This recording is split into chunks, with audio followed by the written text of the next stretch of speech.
ও নবীর উম্মত, আমার নবীজি সাল্লাল্লাহু আলাইহি ওয়াসাল্লাম একদিন হুনাইনের যুদ্ধ ময়দান থেকে মদিনা মুনাওয়ারায় ফিরতেছে। প্রতিমধ্যে হাবশী বিলাল রাদিয়াল্লাহু তাআলা আনহু আজান দিয়েছে। যখন হাবশী বিলাল রাদিয়াল্লাহু তাআলা আনহু যখন আজান দিয়েছে, একদল মুশরিক, পাশে ছিল একটি মুশরিক পল্লী। কিসের পল্লী? জোরে বলেন। ইহুদি কাফেরদের কারখানা, এক কথায় মুশরিকদের এলাকা। ওইখানে কিছু ছেলে পেলে, কিছু যুবক, কিছু কিশোর, তারা আজানকে ব্যঙ্গ করতে লাগলো। যেহেতু তারা মুশরিকরা আজানকে ব্যঙ্গ করতে লাগলো। এর মধ্যে একজনের নাম ছিল হযরত আবু মাহজুরা। নাম কি? জোরে বলেন। মাহজুরা। তখন সে কালেমা পড়ে মুসলমান হয় নাই।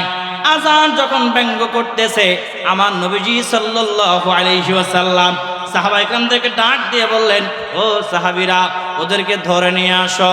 কি করে নিয়ে আসো? জোরে বলেন। ওদেরকে ধরে আমার সামনে নিয়ে আসো।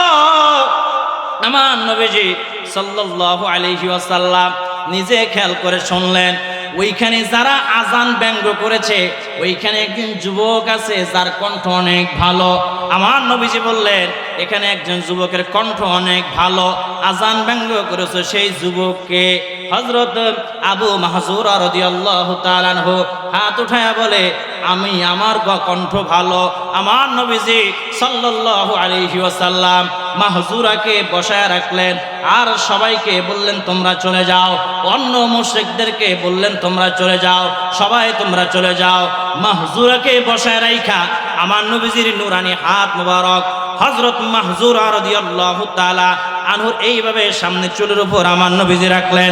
আমার নবীজির নুরানি হাত মুবারক হযরত মাহজুরা রাদিয়াল্লাহু তাআলা আনহুর মাথার উপরে যখন এইভাবে রাখলেন, আর ডাক দিয়ে বলে, ও মাহজুরা, তুমি আজান দাও, তুমি আজান দাও।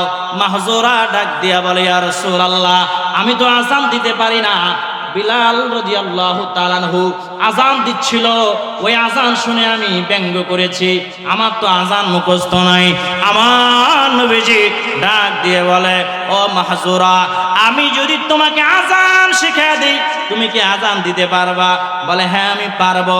আমার নবীজি সাল্লাল্লাহু আলাইহি ওয়াসাল্লাম মাহজুরার মাথার উপরে হাত এইভাবে রেখে আমার নবীজি বলে, ও মাহজুরা, তুমি বলো আল্লাহু আকবার, আল্লাহু আকবার।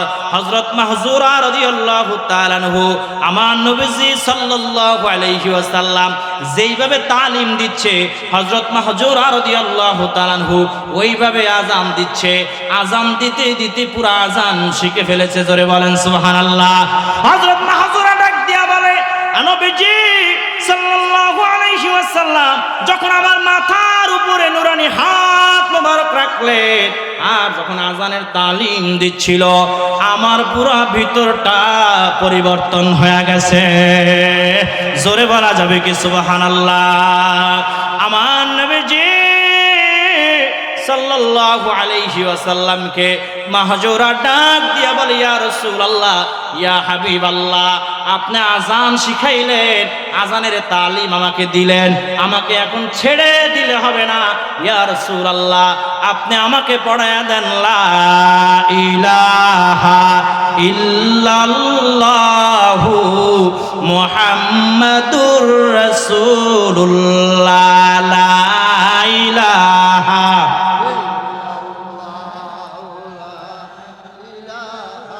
লা ইলাহা,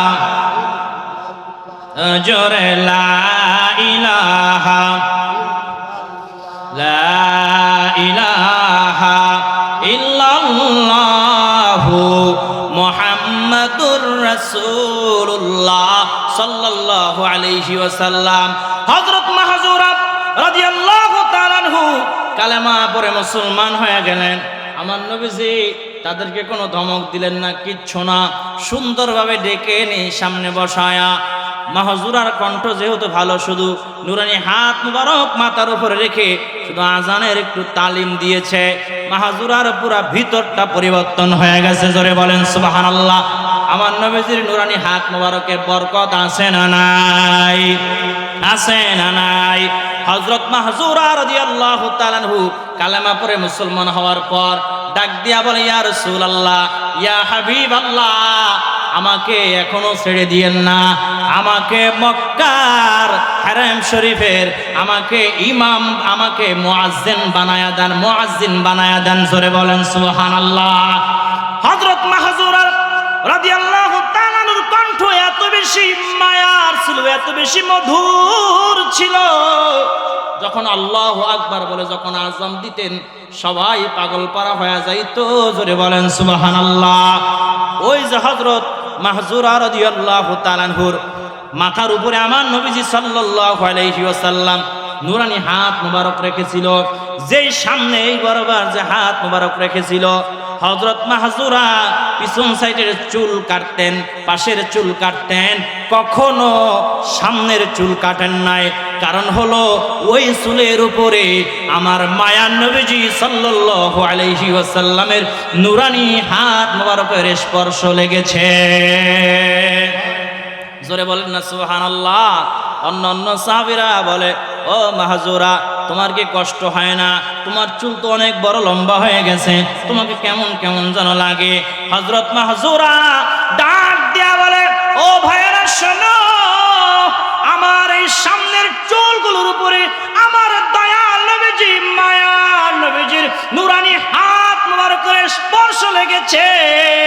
আমি ওই চুলে কোনো প্লেট, কোনো খুর আমি লাগাইতে পারবো না, যতই আমার কষ্ট হোক না কেন। চুল যখন অনেক বড় হয়ে গেল, পেঁচায়া পেঁচায়া এইভাবে মাথার উপরে বেঁধে রেখে তারপরে পাগড়ি বাঁধতেন।